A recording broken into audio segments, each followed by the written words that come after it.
Up next on the MARR Army Rock Show, we pride ourselves here on finding the best new music wherever around the globe it is. And tonight we head out to Melbourne, Australia, where we've got Steve Janevsky from Wicked Smile. Steve, welcome to the show.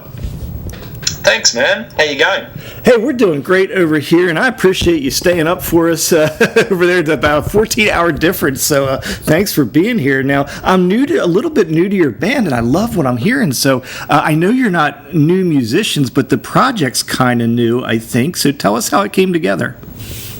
Sure. It's received a fantastic response. We've been together, well, Danny and myself are the nucleus of the band. Danny has played in a couple of metal bands, hard rock bands in the past, such as Pegasus, and a progressive metal band called I Fear. And myself, I played in Black Majesty for many years, and also been working with the Radio Sun as well, which is more of a melodic rock band. But the main aim was I just wanted to start more of a traditional hard rock band and get back to my roots of, just more or less guitar-oriented, catchy songs with, good vocalist. And I've known Danny Ciccardi for quite a while, and pretty much since I was my late teens. And it was just a perfect time for me to say, "Hey, Danny, you want to sing in my new band?" And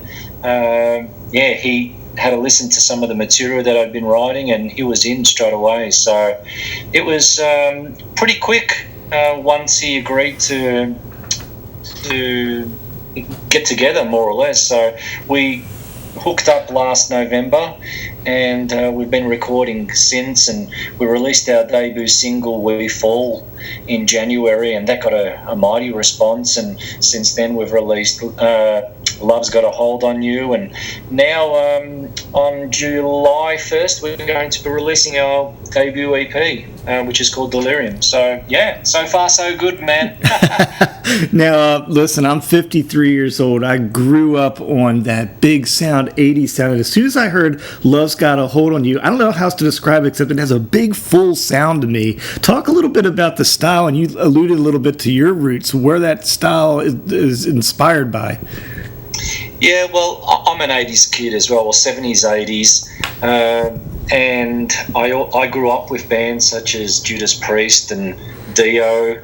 When I was going to high school, I just started high school, that's when bands like Skid Row had just come out, and Skid Row had a huge influence on me as a kid, and I always just loved, and I still do, I love the debut album, Slave to the Grind, and I've loved Sebastian Bach's voice forever, and the songwriting, I think, on particularly those couple of albums is fantastic. And that was the main emphasis, to just get back to writing good, catchy songs. And in terms of the sound, we wanted it to sound big. We wanted big in the sense of the way that the songs were written. It kind of started out as a big sort of riff, and then it was about putting a melody and writing lyrics with hooks and stuff. So yeah, thank you. Yeah, man. And when I use the term big, it's like I got that feeling when I listened to your music, like I walked into a festival and you could just feel it.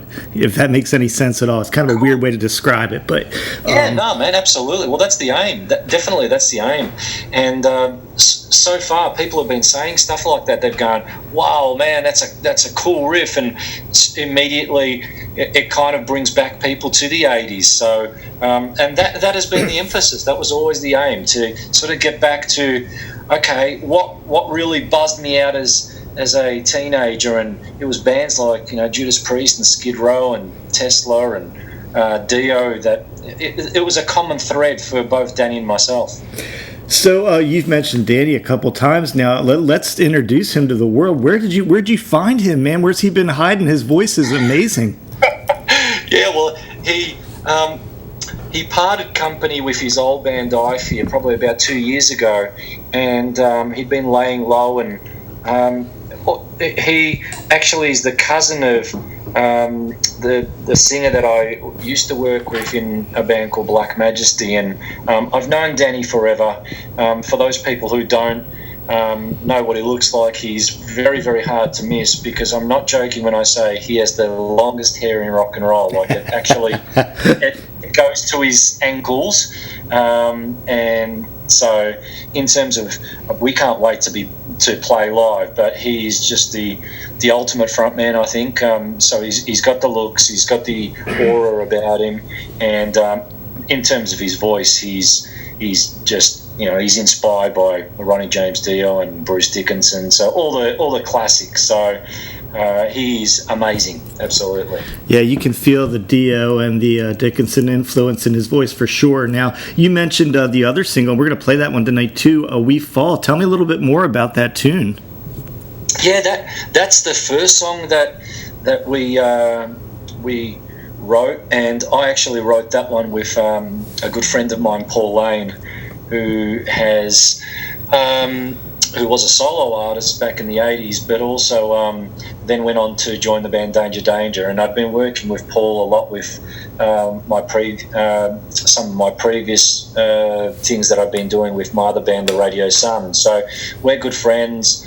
I also play guitar in his solo band, so it was just one of those things where I'd written this riff for those guitar players out there, that low D kind of thing, influenced by your Unchained, Van Halen, maybe Rat. I'm just trying to think of the song "You're in Love" and things like that. So I like that sort of big sort of guitar sound. And after that, we kind of had a Skype session together, Paul and I, and then we got together with a melody, and then we wrote some lyrics. And we wanted the lyrics to be a bit more thought-provoking in terms of what we wanted to write about. So it's lyrically, it touches on things such as the government and decision-making and some of the people who are in power, and again, just reflecting on how it was when we were kids, how heavy metal in many ways was swept under the carpet. So we wanted to sort of intertwine a lot of that stuff. So it came together really well. Danny did a fantastic effort in terms of his vocals, and particularly on the outro part of the track, you just hear him wail, and it's jaw-dropping, really it is. I was there for the recording session when he was recording the vocals. I'm thinking, holy moly, this sounds cool. So yeah, it's just been ace. Now, you mentioned a lot about lyrics and meaning behind them. And folks, we're not going to play this one tonight because you got to buy the record to get the song Stronger. But I want you to tell people a little bit more about that tune and the message behind it. Yeah, Stronger lyrically is about bullying. Besides being a musician myself, I'm actually a teacher. I'm in primary school. I think you call it elementary school in America. Yeah. So I teach kids from the ages between 5 to about 12, 13, and I work with the older kids, the 12 to 13-year-olds, quite a bit. And just sometimes, when you just see things go on with kids and giving a certain person a hard time and stuff, it doesn't really sit well with me. So obviously being a teacher, so I try and outlaw stuff like that. But I also have 2 kids of my own, and my children, my son is 14 years old, who's in secondary school, and my daughter now is 17 years old, and she's in her final year of secondary school. And she's a musician herself. She's a singer-songwriter, and we've just been dealing with, it's kind of sad, I think, that kids sometimes trying to put her down because of what she does in regards to being a singer. And back in the day when I was a kid, if you wanted to play rock and roll, if you had a guitar in your hand, you were kind of cool. Whereas the world has changed, hasn't it? Yeah, things have changed, right? And so she wants to be a rock and roll chick, and some kids, I think, find it hard to understand. It's funny because they've kind of come around now as she's become older, and they're like, holy moly, she's actually serious about this, and she's put out an EP, and she's played all over the world. She's played in Japan, she's played in America, obviously she plays in Australia, so she's really serious about it. So kids are starting to prick their ears up and go, oh, actually, it is kind of cool. But it took a while for the kids to understand. So, so the song Stronger it's about that, about my daughter, struggling through, people just giving her a hard time about, wanting to play rock and roll. And, it sucks, I think. So, that's the majority of, where that song was built. Now, you guys, consistent with like your, I don't want to call it throwback, but you got the vintage maybe style. You got some cool artwork that you don't always see anymore. A little vampire influence there. Tell us about your artwork for the band. Cool. Yeah, it's when we started the band, Danny and I,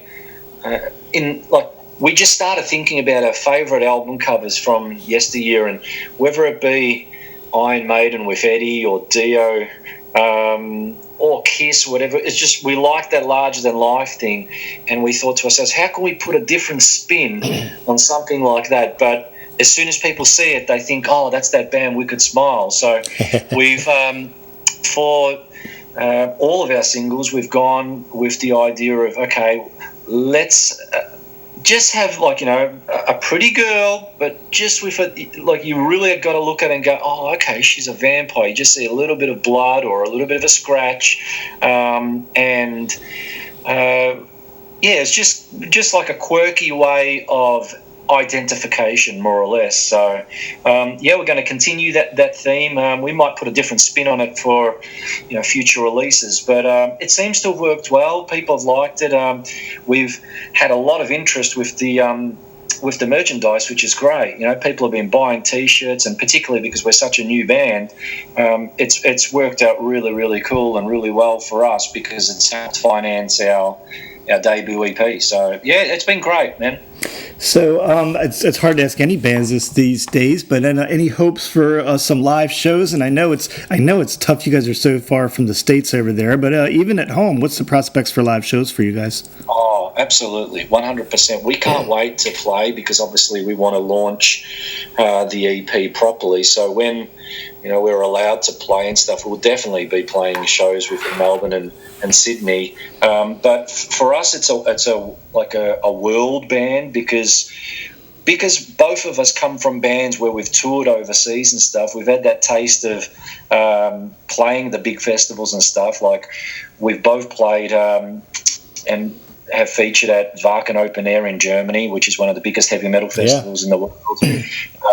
We've played at Sweden Rock, all over the place, Masters of Rock in Czech Republic. We've played Melodic Rock Fest in America, I have. So we've that's definitely the aim. Hopefully, as things build up, and the interest is there, that's definitely an aim. Because, like I said before, we like to see this as a worldwide thing, and people are buying. People who've been pre-ordering the CD, they are people from all over the world. It's not only Australia. So that's been fantastic in regards to people have liked what we're putting out with the singles, but also we've built a bit of a following in the past with previous bands, I guess, as well. Well, yeah, and I think you guys would have a great niche for some of the cool, we cover all genres of rock, but Monsters of Rock Cruise, M3 Festival, all those 80s festivals where the modern bands are just, frankly, they're getting too old to be the real band anymore. I just love bands like yours that just fit that style, so I'm so glad to hear your music. Oh, thank you, man. Yeah, and definitely, people have already been writing us messages. Hey, man, you'd work really well on the Monsters of Rock cruise, and I've never done that before, so I'd love to actually to be gigging and also be gigging alongside some of my favourite bands. Man. Oh, that's the best experience ever, man. We've done it a number of times. Cool. Hey, well, I appreciate you coming on the show, man. We've had Stevie from Melbourne, Australia, band Wicked Smile Smile. You can get out there and order, I guess pre-order here in the States their CD right now. Find them online. You got a great merch store with all their cool stuff. And Stevie, man, thanks a lot for taking the time with us today. Oh, man, my pleasure, and thank you for your support, man. I guess people can reach us at facebook.com/Wicked Smile Band, and yeah, man, have a listen to us on YouTube or Spotify, Wicked Smile. Cheers.